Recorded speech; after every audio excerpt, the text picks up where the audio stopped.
अगर आप नशे को लेकर जीरो टॉलरेंस पॉलिसी नहीं रखते हैं तो याद रखिएगा सबसे ज्यादा पैसा आपके ही घर के बच्चों की जेब में है और वो सबसे बड़े ग्राहक बनकर उभरेंगे।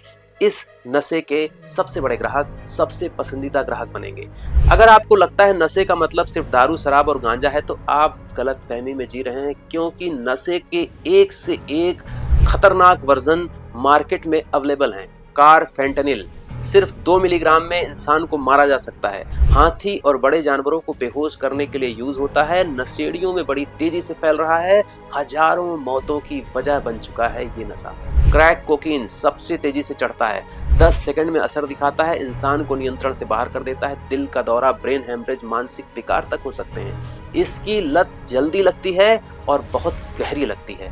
हेरोइन अफीम आधारित ड्रग है, सीधे दिमाग को खुशी देने वाले रसायन रिलीज करता है, डोपामाइन को प्रभावित करता है। ओवरडोज भी तो सांस भी रुक सकती है। बाथ सॉल्ट ड्रग्स, अमेरिका में इसी को यूज करने के बाद एक व्यक्ति जिंदा ही एक व्यक्ति को खाने की कोशिश करने लगा था। कोकीन और एम्फेटाइन से भी ज्यादा खतरनाक है ये वाला नशा। क्रोकोडिल सबसे भयानक असर वाला नशा है, रूस और पूर्वी यूरोप में मिलता है। इसको लेने से शरीर सड़ने लगता है, जिंदा लाश की तरह इंसान दिखने लगता है। जॉम्बी ड्रग भी कहा जाता है क्रोकोडिल को। क्रोकोडिल वाले लोग ज्यादा से ज्यादा 2 या 3 साल जीते हैं। शुद्ध अल्कोहल, प्योर अल्कोहल सबसे आम और सबसे ज्यादा यूज होने वाला नशा। शराब के नशे में एक्सीडेंट होते हैं, घरेलू हिंसा होती है, अपराध बढ़ते हैं, घर परिवार बर्बाद होते हैं। हर साल 30 लाख से ज्यादा लोग मरते हैं शराब की वजह से। मेथाम्फेटामिन, जिसे मेथ भी कहते हैं, दिमाग को नष्ट करने वाला नशा है ये। क्रिस्टल मेथ भी कहते हैं, आइस भी कहते हैं। यह नशा लेने वाला व्यक्ति हिंसक मतिभ्रम से ग्रसित हो जाता है, मानसिक रूप से बीमार हो जाता है, हमेशा के लिए मेंटली सिक हो सकता है। इसकी लत लगने के बाद इंसान का शरीर खोखला हो जाता है और वो बहुत जल्दी मर जाता है। दुनिया में सबसे ज्यादा नशीली दवाइयाँ कहाँ मिलती हैं? अमेरिका, चीन, भारत, मेक्सिको, अफगानिस्तान में। अफगानिस्तान 80% से ज्यादा अफीम पैदा करता है। अफीम से ही हेरोइन बनाई जाती है और उसके बाद दुनिया भर में सप्लाई होती है। यह सबसे खतरनाक ड्रग्स में से एक है। मेक्सिको कोकीन और फेंटेनाइल का सबसे बड़ा हब। मेक्सिको के कई ड्रग कार्टेल अवैध रूप से कोकीन, मेथ और फेंटेनाइल जैसी ड्रग्स बनाते हैं। बेहद खतरनाक ओपियोइड नशा है फेंटेनाइल, जिसकी वजह से अमेरिका में हजारों लोग मरते हैं हर साल। चीन, जिसने अपने यहाँ तो जीरो टॉलरेंस पॉलिसी रखी है, सिंथेटिक ड्रग्स बनाता भी है, मेथ, एक्टेसी, हेरोइन जैसी सिंथेटिक ड्रग, और दुनिया भर में सप्लाई भी होती है। चीन से ड्रग बनाने वाले रसायन, केमिकल्स अमेरिका, भारत जैसे देशों में अवैध रूप से भेजे जाते हैं। डार्क वेब से भी, गुप्त तरीकों से भी, लोकल तरीके से भी ड्रग्स की सप्लाई होती है चीन के माध्यम से। भारत फार्मास्यूटिकल्स का हब है। कानूनी रूप से कई दर्द निवारक और नशीली दवाइयां बनाई भी जाती हैं। भारत में फेंटेनाइल और ट्रामाडोल जैसे ड्रग्स का अवैध व्यापार बढ़ता ही जा रहा है। अमेरिका सिंथेटिक और रिसर्च केमिकल ड्रग्स का सबसे बड़ा हब बनता जा रहा है। अमेरिका में फेंटेनाइल और मेथाम्फेटामिन, जिसे शॉर्ट में मेथ भी कहते हैं, और ओपियोइड ड्रग्स का अवैध उत्पादन, सेवन बढ़ता ही जा रहा है। इस देश में नशे की गोलियों के चलते हर साल हजारों मौतें हो रही हैं। जियोपॉलिटिक्स में 2 ऐसे क्षेत्र हैं जहां से भारत में नशा सबसे ज्यादा आता है।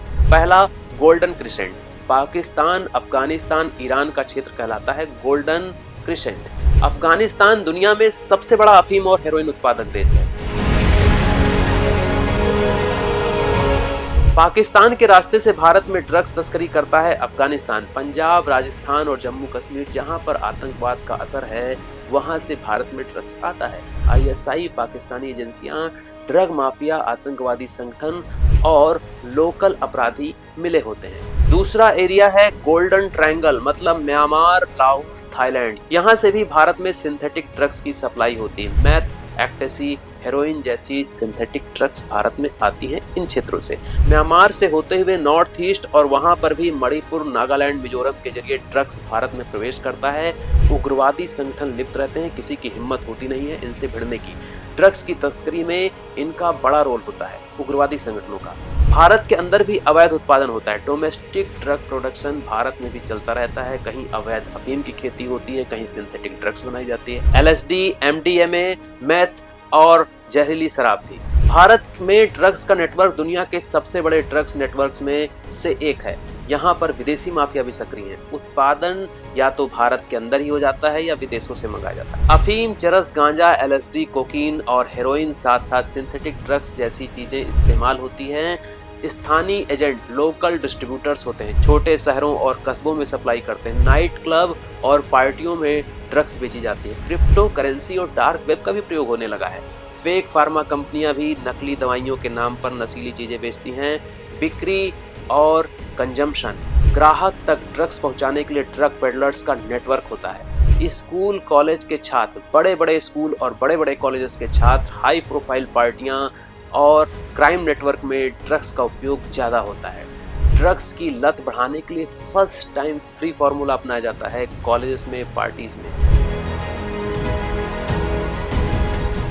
तो सबसे पहले नशे का अंत करने की जिम्मेदारी जिन पर है, सबसे ज्यादा है पुलिस पर, उसके बाद ब्यूरोक्रेसी पर और जजेस पर, पॉलिटिक्स पर। तो वह ध्यान रखें, अगर आप नशे को लेकर जीरो टॉलरेंस पॉलिसी नहीं रखते हैं तो याद रखिएगा सबसे ज्यादा पैसा आपके ही घर के बच्चों की जेब में है और वो सबसे बड़े ग्राहक बनकर उभरेंगे।